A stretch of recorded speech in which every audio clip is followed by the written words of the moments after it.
Hey. Hi everyone, welcome back to Factutainment. Just a little disclaimer before we get into this.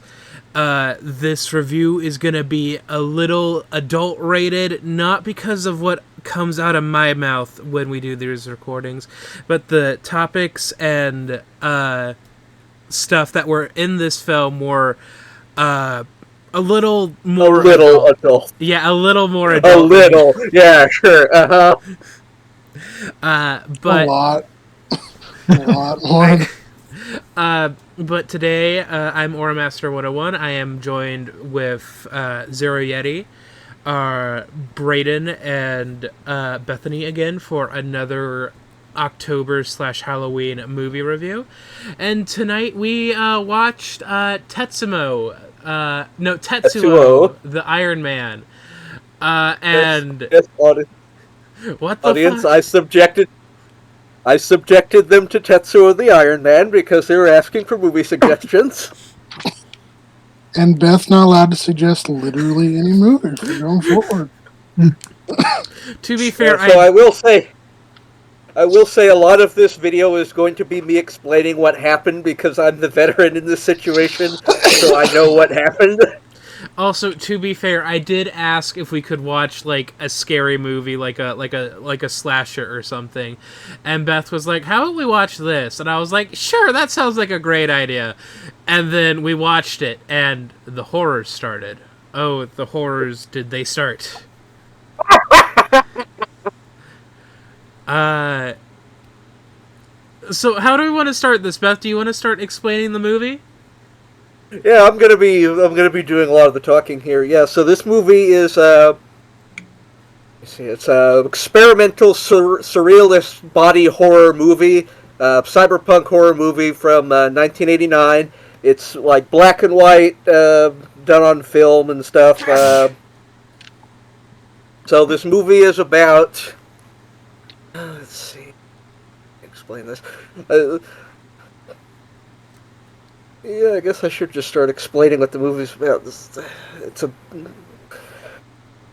Basically the main character. There isn't a lot of dialogue in this movie. It's obviously in Japanese and it's subtitled. Like the main characters don't even have names. So you have the main character who is who's just called the salary man. Mm-hmm. You have his girlfriend, and you have the other character in the movie who. I believe he has another name in the sequels, but he's mostly just referred to as the metal fetishist before then. Mm-hmm. So, here's how the movie goes, because, like, the other people in this call didn't entirely get what happened. We should probably introduce ourselves. Oh no! Oh yeah! You already introduced yourself. I said your guys' names. Oh. Yeah. I mean, you can still introduce yourself if you'd like. I'm Zero Yeti, and I am currently 5,000 feet down Challenger Deep, and figured we might as well reach the bottom of the Marianas. I just really want to introduce myself just to make sure I'm really introduced. Should we restart the recording? No, it's fine. No, let's keep going. I'm joined by Brayden, who also hasn't talked yet. Hi, yeah, no, I currently still have skin on my body, and that's nice. Zero Yeti and Brayden will probably not be offering a whole lot to the conversation tonight, because according to Brayden, he spent most of the movie with his face in his shirt, which I don't blame him. That's not what I said. I said his shirt away from his skin. That's what he said. Shirt away from my skin. Okay, so it really starts with me getting PTSD when I had to remove metal shrapnel from my leg. Okay, so Beth, go ahead and start talking. Yeah, as you can see, they're all thoroughly traumatized by this movie. So the movie starts out with the metal fetishist coming home to his mass of wires and metal with a piece of like metal rebar that he then cuts his own leg open, and he cuts open his thigh and sticks the rebar into his thigh and like straps it down. Later, he realizes it gets like maggots in it, so he runs out in the street screaming because and then he gets hit by a car, which is driven by the salaryman and his girlfriend. You see like I shouldn't get to that part yet. After this happens, you see like some shots that look like they're coming from look like they're recorded on a camcorder or something. Mm-hmm. And then it goes to the salaryman going to work. As he is shaving, he sees like a diode sticking out of his cheek, and when he pulls on it, he just splurts blood. So he covers it up with like a bandage. And as he's going to work, he's about to get on the subway. He's sitting next to some woman, and this woman spots this like technological mass, like a metal tumor with pipes and wires and crap sticking out of it. And when she goes to poke it, it like fuses onto her arm, and you can see like the metal fetishist taking over her body. Like you see shots of the metal fetishist like in his little dimension or whatever of wires and metal, and he's sitting in a tub of something.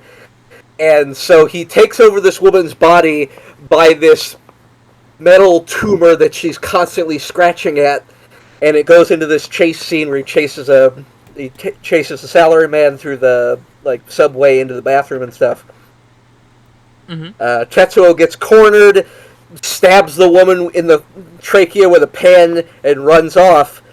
But the woman just catches up with her, like picks him up by the neck, and then all of a sudden, like, crude rockets grow out of his fucking ankles, and he is, like, rockets away at super speed. Keep in mind, in this movie, chase scenes and moving really fast are done in, like, stop motion. So you don't see the people walking or running. They're standing still and moving forward. So he's just, like, jetting along until he makes it back to his house. Wherein the possessed woman follows him. She's possessed by the metal fetishist, and he is forced to kill this woman, against his will. Let's see. Later, I think the next scene is the part where it starts getting to the sex. Mm-hmm. The salaryman, he's having sex with his wife. There's a lot of gratuitous sex scenes in this. No, wait, the flashback was, the weird dream sequence was before the sex scene. Even the experts getting it wrong. No, let her cook. I'm excited. What can I say? So there's a scene. There's a scene where I got the Challenger Deep wrong. It's not 7,000. It's 7 miles, so it's 35,000 some odd feet down. There is a sequence. There's a dream sequence where the salaryman sees his girlfriend with like a vacuum hose penis attachment on her waist, and he gets sodomized by it. A lot of penis shit in this movie. It's like a mechanical tendril jutting out from her crotch, mm-hmm. and he gets sodomized by it. Let's see. Then there's a later scene where the salaryman and his girlfriend are having sex, mm-hmm. and like halfway through, he jumps away from her because he feels the changes going on in him, and she doesn't understand it. He goes to the mirror and he pulls the bandage off that he put on over his face, and the bandage starts peeling his skin off to reveal all the scrap and iron and crap that is growing under his skin. And let's see, so they stop to eat, and as they're eating, they're trying to make this look erotic, but it is purposefully not erotic, because as she's eating this food, there's just like the sound of bullets and gnashing metal and scraping metal, and it just keeps going and going until the salaryman's dick turns into a very complex drill that shoots up through the table, and he like runs off in horror because he doesn't want his girlfriend to see this. But his girlfriend, you know, he wants to stick. She wants to stick through him with this, and it gets like really, it gets really assaulty in the middle there, but because when he comes out of hiding, he's like growing more and more metal, and she becomes horrified and like tries to fight him off. But after she like stabs him in the neck and thinks she's killed him, she mounts him and like starts licking his face, and then she impales herself on the drill. Mm-hmm. And when he comes to and sees that, you know, his girlfriend is dead, he tries to kill himself by like sticking parts of his metal body into an electrical socket while laughing maniacally. And you know, it doesn't fucking work. And then the metal fetishist like projects himself through the TV, and we get to see more of what exactly happened that led to this, because you know, you saw the metal fetishist right out in the street. He got hit by their car. The salaryman and his girlfriend clearly didn't know what to do with him. They dumped his body in a ditch. However, the girlfriend was really into seeing this, because they have sex like a few meters away. And you notice that there are scenes where it looks like it's being filmed through a camcorder. That is from the perspective of the metal fetishist, his barely living body looking up at them from this ditch, watching them have sex. Let's see, so that happened. The metal fetishist then like reconstitutes his body, and you see flashbacks to his childhood that are shown through like a shitty TV. Like what's the name of those old TVs? CRTV. Yeah. And you see probably high tech. Yeah. Well, it was This movie was from 1989. It was filmed in black and white on purpose. They had color TV back then. Oh yeah, they probably did. So you see a flashback to the metal fetish's childhood, where you see his father talking about how he got a piece of metal lodged in his brain, which is basically what happened there.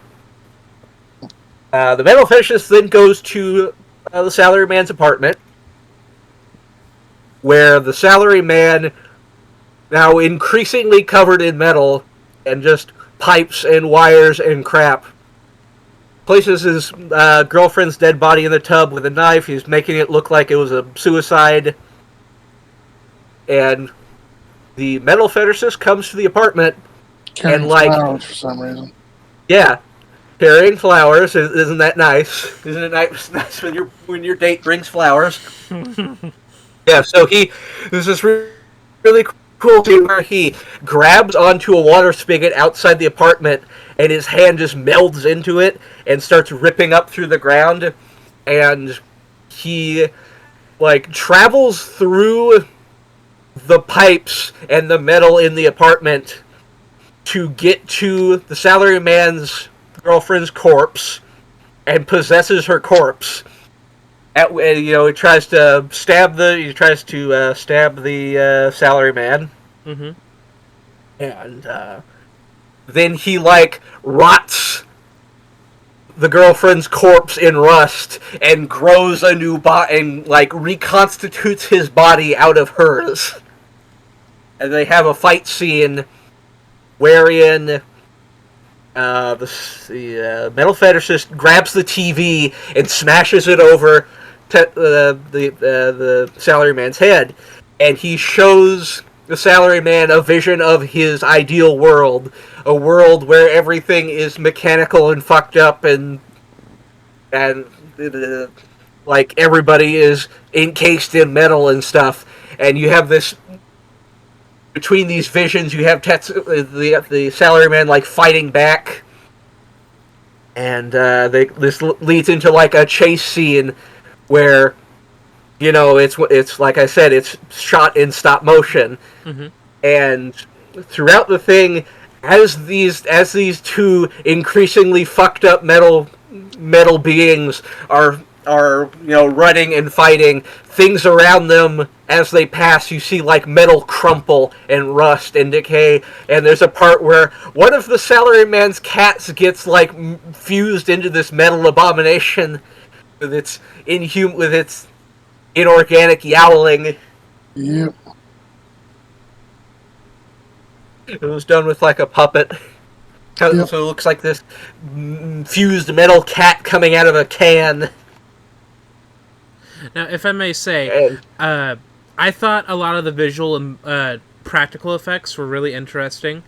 They were really good. I would like to think it definitely did make my skin crawl as well, because it did look very realistic with like the metal coming out of Yeah, it its was really skin. well done. It was some really fucked up shit, but it was really well done fucked up shit. Yeah, I think they nailed what they were going for.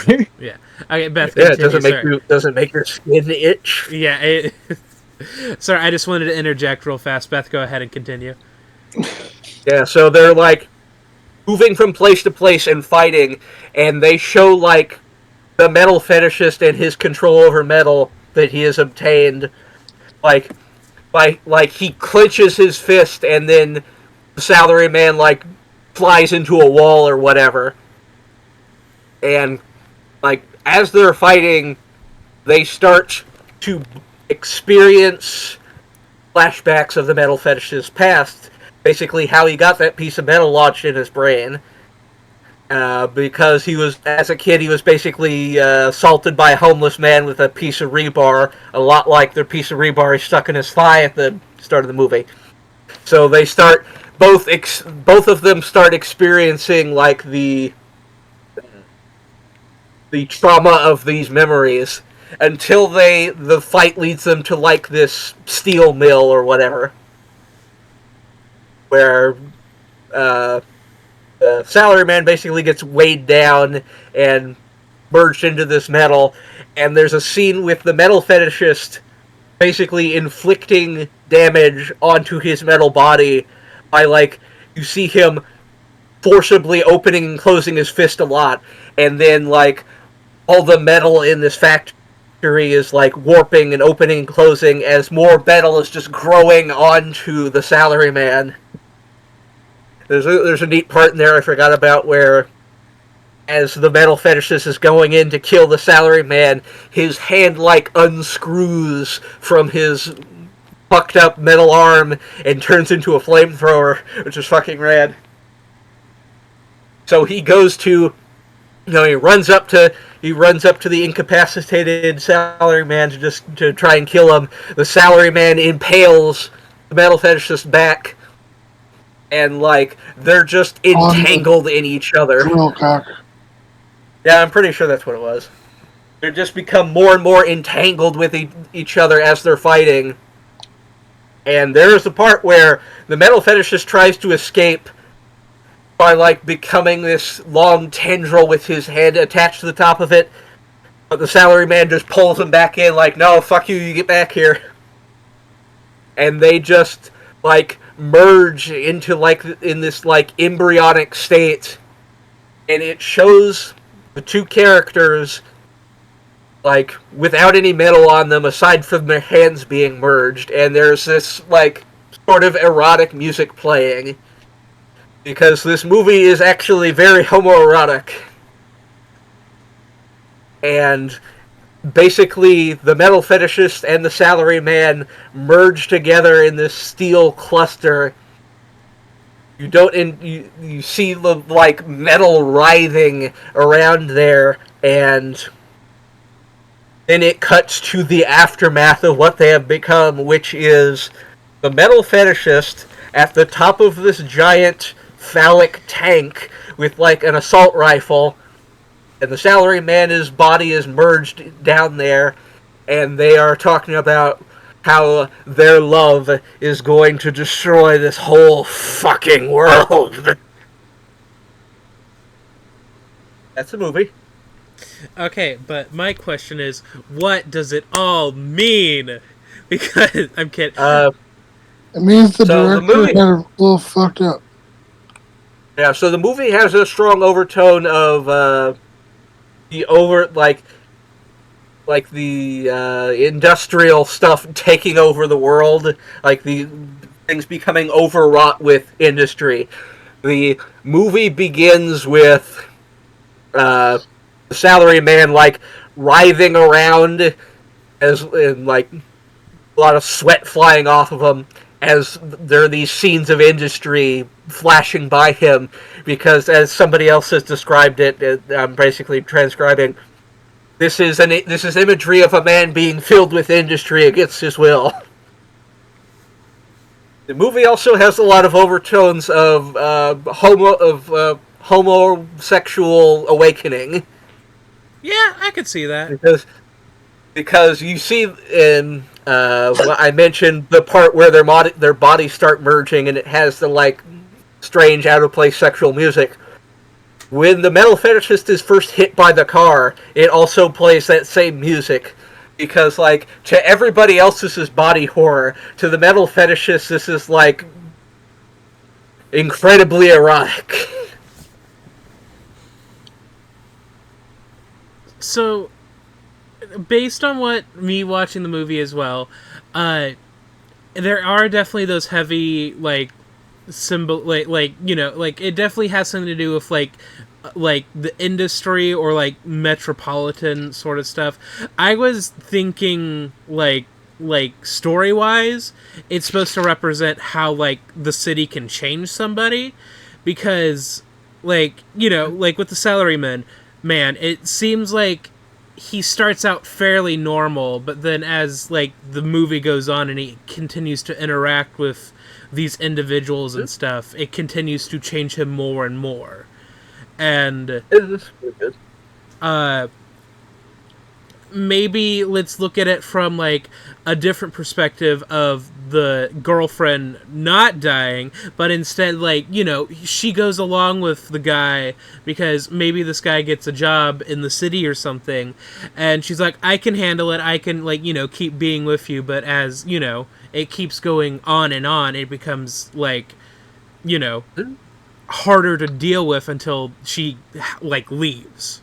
And by leaves, What I is mean her die. being turned on by a dead body? I don't Yeah, know. yeah, nobody in this movie is really good because, you know, the metal fetishist is obviously fucked up and evil. The salaryman, like, dumps a body rather than report the hit and run, and the girlfriend is turned on by all this. Yeah, I don't know how to And the cats exist to suffer. the cats Yeah. exist as a little bit of like sweetness until things get really fucked up.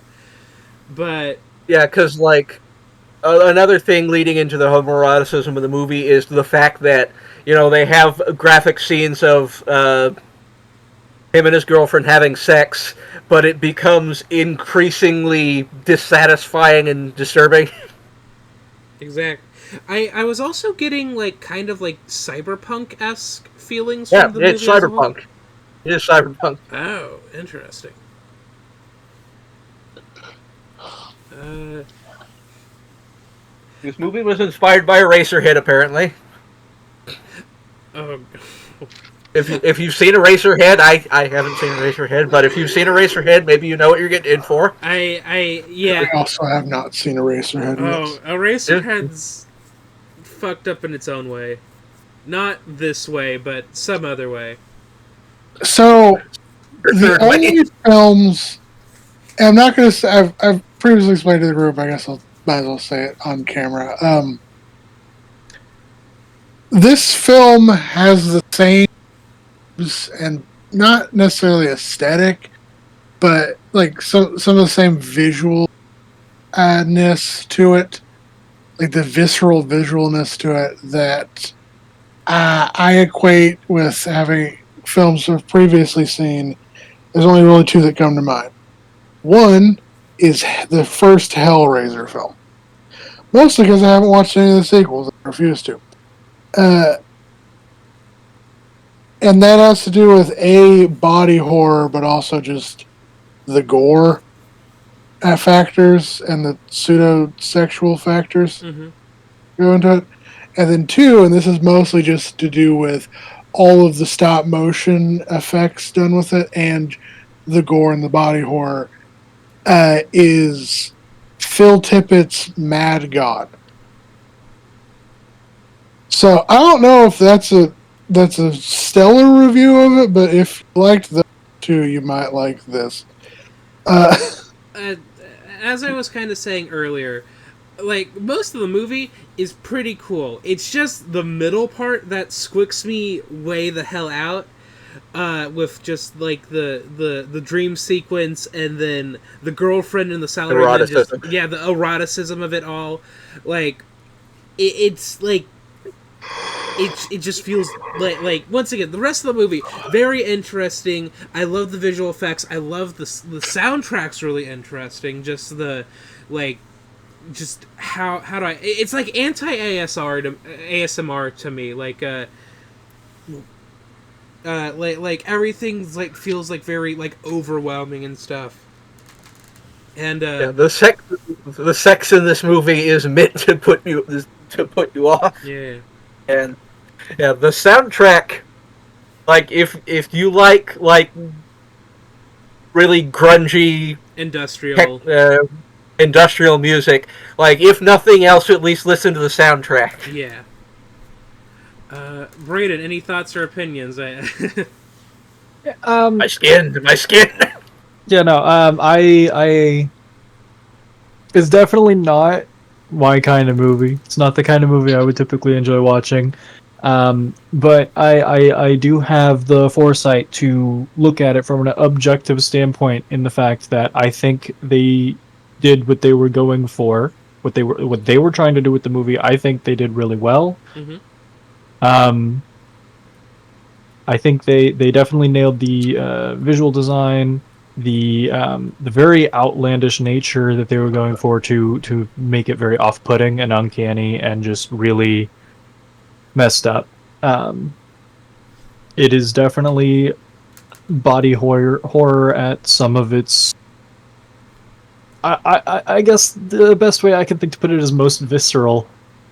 Because I can't think of many body horror things I've seen that I didn't like as much as that. And yeah.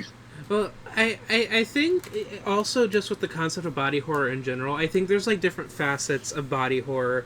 Like there's body horror just involving the body itself, like limbs, like like I don't know how to explain it. If Mutilation. you think of Akira, Yeah, this is kind of what it's kind of like what happens at the end of Akira, except the end of Akira is organic body horror. This is metal body horror. yeah. I think that's one of the things is I don't mind organic body horror so much. In fact, I probably Also, Akira, I will say, it is different in the fact that Akira is well animated, and this is all practical effects, yeah. which hit differently. Yeah. But I will say one of the biggest things for me, one that I visually is disturbing to me is the machinery, the artificial stuff being the focus of body horror onto the body. Um, I feel like that's one of the biggest problems I had watching it, and that's just a personal preference of mine. You mentioned one of the Nightmare on Elm Street movies. I looked it up. It was the fifth one, where the one with the motorcycle kill, where motorcycle parts start merging into the guy's hands and latching into his face. Yes, I feel like that's pretty much the only scene in the entire Nightmare on Elm Street franchise that I still close my eyes when I watch. I don't look at that scene. Not the bathtub one. No, I think I can watch the bathtub one. Yeah. Roller coaster in there. I will say the third one with the vein puppets. I don't like that one either. Mm. What was the Dream Master movie? The third one, No, that's it's the fourth one. That's Dream Master. It's Dream Warriors, Dream Master, then Dream. Dream Warriors. Yeah, that's the one I was thinking of. Sorry. Oh, actually, Dream Warriors has like one of my least favorite like body horror things. In one of the kills. What's her name?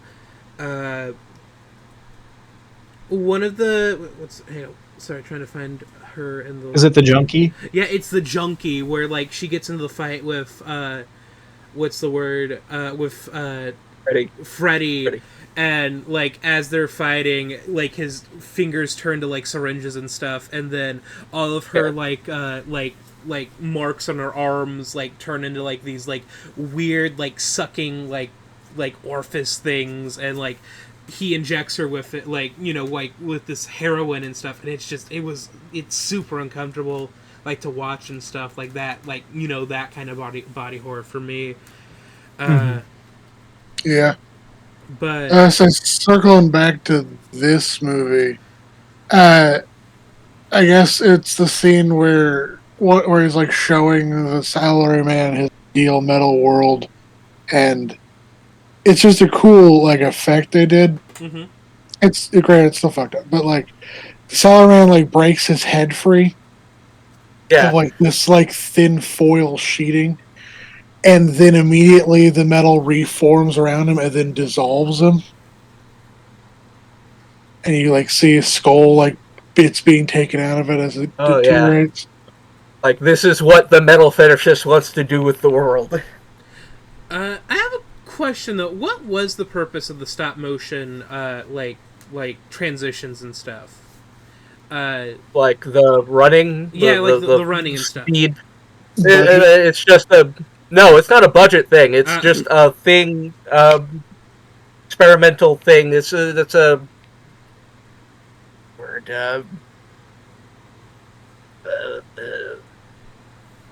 They did it on purpose for the effect. Okay, yeah. It is,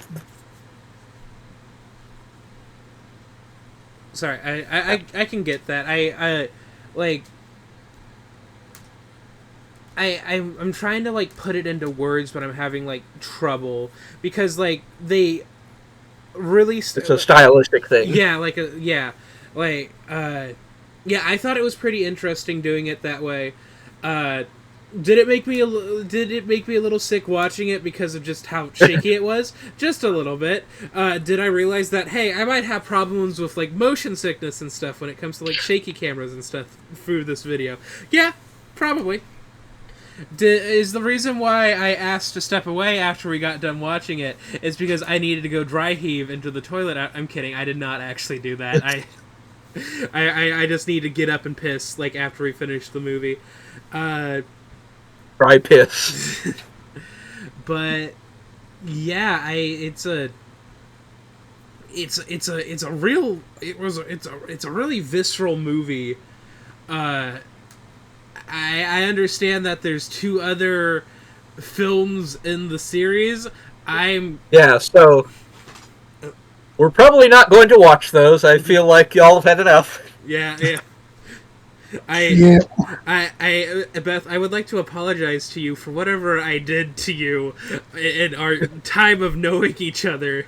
That you thought like, oh, let me show this to let me show this to Aura. Let's see how he'll react to it. I do apologize. It was funny seeing the reaction images in chat after, like, during and after it was over. Like when it was over, all right. It was like, or when the movie was over, all right, who's not dead? Sound off. Like, I was trying to make comments during the movie to, like, diffuse what was going on, but at a point, I just shut up because it's like, I can't diffuse what's going on the screen right now. Yeah, usually when we're watching these movies, we're usually shooting the shit, and, like, it was sort of like that towards the beginning, but after a while, everybody just shut up and watch the movie. I think it was everyone just started, as we demonstrate with the pictures, zeroing in on the middle distances. Not to be haha funny, but I was watching it like it was like a car, like a really bad car crash. Like you shouldn't be watching it, yeah. but you can't take your eyes off of it. Yeah. Yeah, so this is part of a trilogy of movies. Oh yeah, I guess I should mention. So the word Tetsuo in Tetsuo the Iron Man, I'm going to assume it's the name of the salary man. the name Tetsuo in Japan is very common. It's like it is like the name John in English. It's that kind of common. Tetsuo is also the Japanese word for iron. Interesting. So he is Yes, literally and there are. the Iron Man. I was after in the like half hour after we finished watching the movie, I was reading through TV tropes, and one of the things they point out is this is not to be confused with that Tetsuo from Akira or that Iron Man. That said, it's more like the Black Sabbath song than the superhero ever was. Because if you look in if you look at the lyrics of the song Iron Man, it is actually fucked up and kind of like this movie. Oh, I just thought of something. Maybe the name of the salaryman isn't Tetsuo. It's the fetishist. Maybe he's Tetsuo. That's just... Well, because it's like two. It's because it's like two. I mean, probably. Also, Actually, I looked up a bunch of. I looked up a bunch of stuff about this because Tetsuo is such a generic name for this ordinary salaryman. It's kind of like how. Oh, what the hell was his name? John Man Person.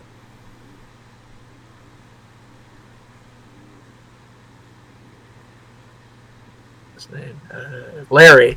It's like Larry from Pokemon Scarlet and Violet, who just has this plain ass name because he's a plain ass businessman. Fan art of Larry as the Iron Man. Oh god, that's oh man, that would kick ass actually. You're really so this is. I'm sorry, you finish your thought. I was gonna continue on. You finish your thought. No, I was just gonna say that you're really you're really excited about this film series. Here's the thing: I've never actually watched the other two movies. Really? There's a person online named Internet Personality Evangelist who's on YouTube. You should look him up. He's also really into this. Mm-hmm. He's really into this sort of thing. Like I basically just watched this one movie based on his recommendation, and I know the version I watched originally wasn't subtitled. Mm-hmm. Like it didn't really affect much, but because there's not a lot of dialogue. Mm-hmm. That was the reason why I watched it, and basically that's where I've gotten most of my information on this, aside from like articles. Well, hey, in the future, I know that Zero and Brayden would probably not be down to watch the other two movies, but like if you wanted to just like the two of us watch it, like just as like a like a hangout thing, just the two of us, I'd be down to watch the other two movies because I want to know what the fuck happens in those. Just the two of us. Just the two of us. We can destroy this world if we try. Okay, I do have a question about the movie, though. There was one thing I saw that had me curious about it. What's up? So, a part about the metal that seemed to have a significant underlying impact in the concept of everything that was going on was rust. Mm-hmm. Yeah. And the sales guy had mentioned that he was shaving with a stainless steel razor, which we know stainless steel doesn't rust. Mm-hmm. So what was the significance of bringing that up? I mean, I think it's just like rust is in corruption, and like because the metal fetishist was abused as a child. He's the worse off one, whereas the salary man was an ordinary man with an ordinary life that was probably decent, I would assume. Okay, that was just something that stood out to me while I was watching the movie. Decent? I don't know. Would you accidentally run over a man with your car with your girlfriend in it, and then instead of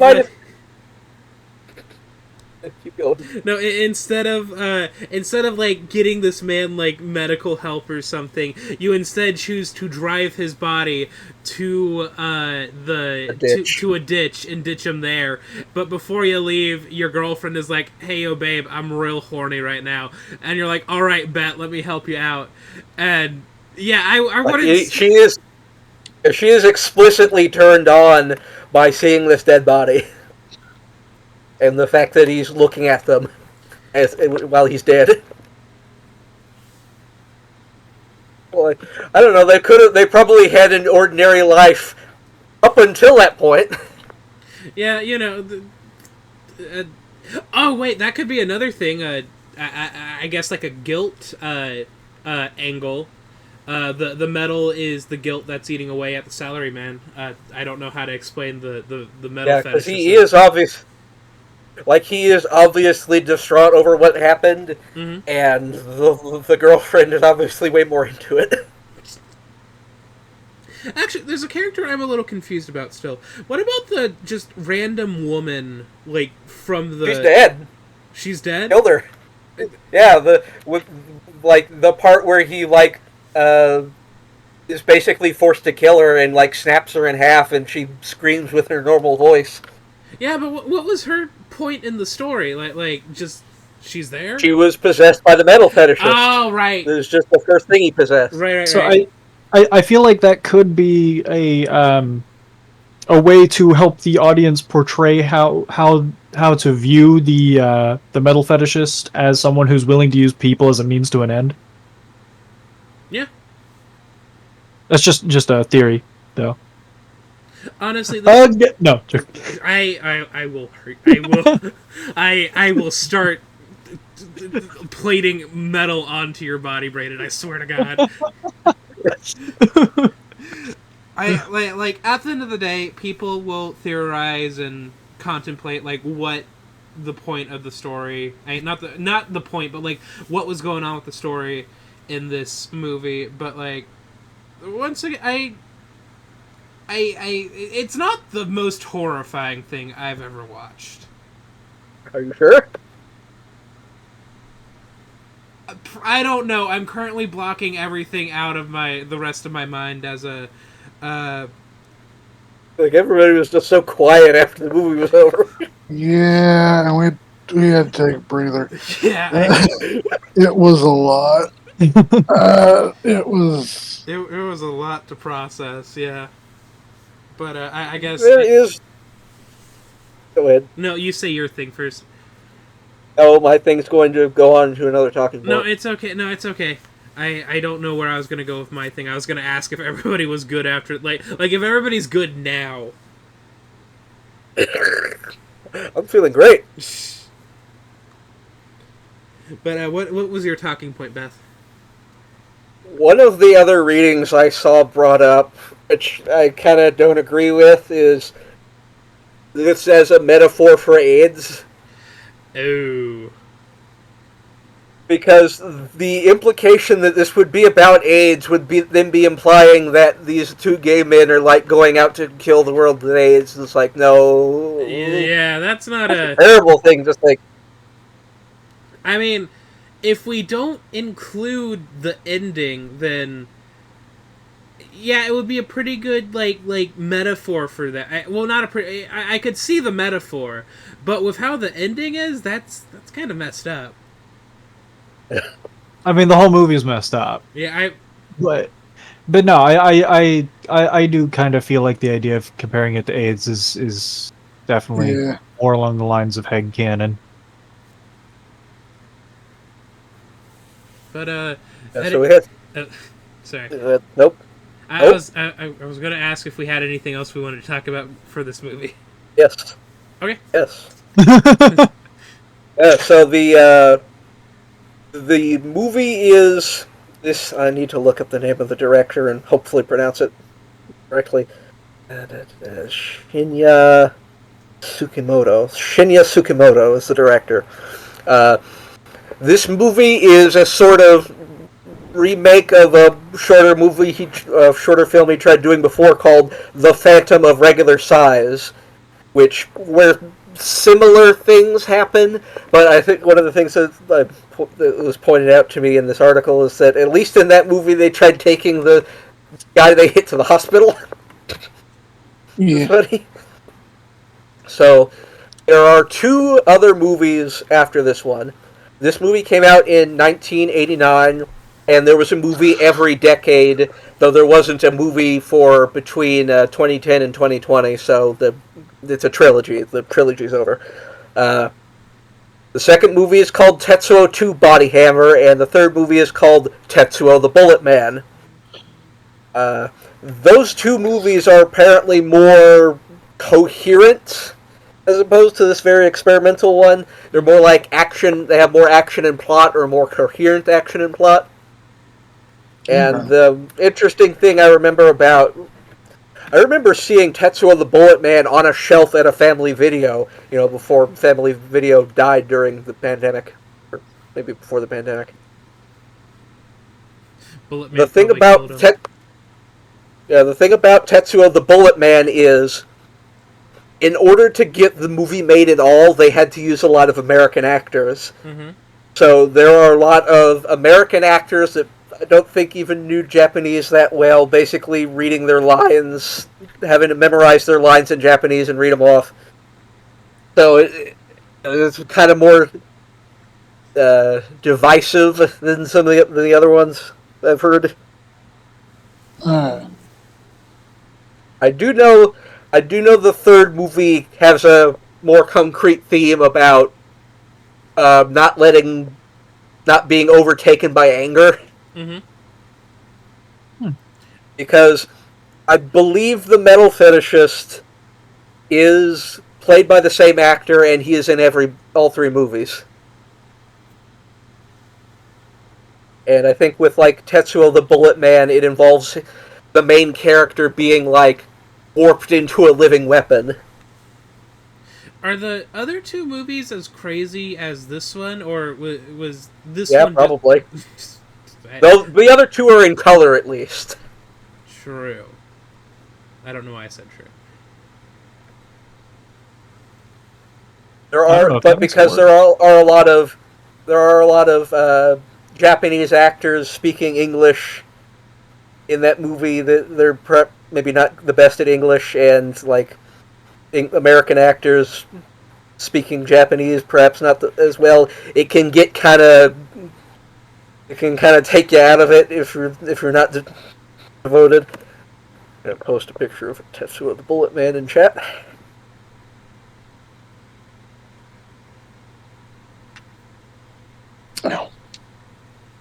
He's got like guns in his hands. Interesting. You're saying the American honestly, one? The one where they had to hire a bunch of American actors was the one they also was guns? Yeah. It was. I do know the third one has it's a lot shakier than this one is, if you can imagine that. Oh, Jesus. Like, it's hard to get a good shot of the main character in that movie.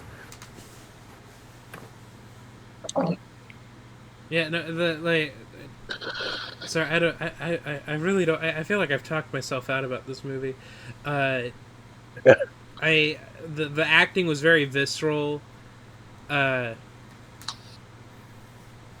one thing I forgot to mention is they didn't have a lot of time to film this, so they had to do everything in one take, which is what led to that like really over dramatic acting. Mm-hmm. Like there is a lot of shots of the salaryman like writhing around in agony.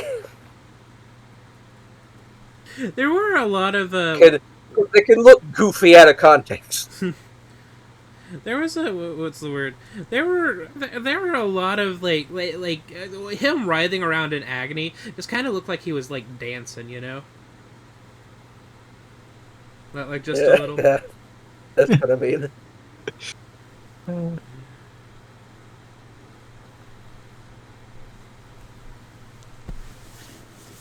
on, let me check how long we've been recording.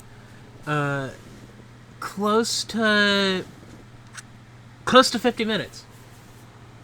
Yeah, I think we've talked about everything we wanted to talk about with this. Any other final thoughts? Anybody? I think I'd say my piece of if you really like Hellraiser and you were interested or did watch and like Mad God, or if you're interested in something along the lines like Akira, but it's weirdly sexual and it's practical effects as opposed to animated, and it's technological body horror as opposed to organic body horror, then you'd probably like this. Oh yeah. I If you're personally fucked don't up, you probably recommend like it. this. I personally don't recommend it otherwise. Uh, You, you say your thing you the first. environment, you the environmental preservationist, don't like the world being turned to rust. Uh, Might take issue with that. I'm also not a big fan of drill penis. I mean, speak for yourself. whoa there. Y'all ever watch Dead Leaves by Gynax? I have No. not. Dead leaves. Hey. It's honestly it's like a goofy horror. It's a, like goofy Oh wait, goofy. What the fuck was that movie? But it's honestly really well animated. I think I've seen like art of it before. It's But yeah. If you've seen the like the woman with the pink spot on her eye and the guy with the TV head, there's a lot of cop death in it too. it feels familiar, but I can't think if I've like actually watched it.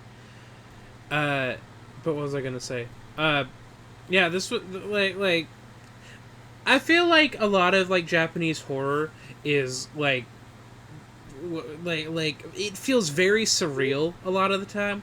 Like with this movie, I knew things were happening. I just wasn't sure what was going on. I was just locked in the whole time, and every time something happened, it's like, okay, I get it was like the like okay, I guess we're doing this now. Uh, We just grabs onto you. No, you're going to keep watching. That's what I posted in lobby. This is a character from Dead Leaves. but yeah, those are my feelings. Braden, any No last comment on this. I wouldn't watch it again, but you know, You if should, it's something audience, you should take that as a recommendation. if it's Don't- something you need to be Don't into, watch this. or watch. Well, you're getting That means you should super watch it. audience. You're getting some conflicting opinions here. You're having two people say don't watch it, and you're having two people be like, yeah, you could watch it if you want. Okay, I will say, like, do not take these warnings lightly either.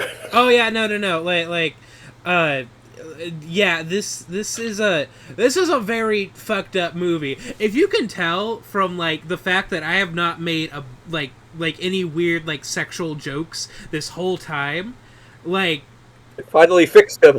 I finally fixed him, ladies and gentlemen. okay. But like yeah, I had like it's it's a really effective movie. I will like even when I like upload this video, I will like post like hey content warning about another like hey warning like thing like in the description as well because like this is a movie that you should not be watching unless you could handle like subject matter that was in the movie. This is a movie.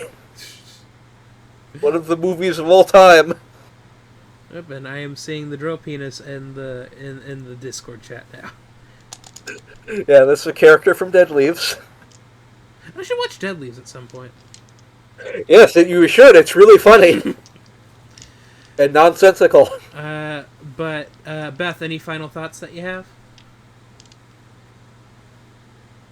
Our love can put an end to this fucking world. Okay. I think that's it, guys. Thank you. My final thoughts are Beth does not get to pick any more movies. Goodbye. Well, she gets to pick movies, but we gotta screen like I need to read a Wikipedia first. Bye, everyone. She doesn't get the aux cord.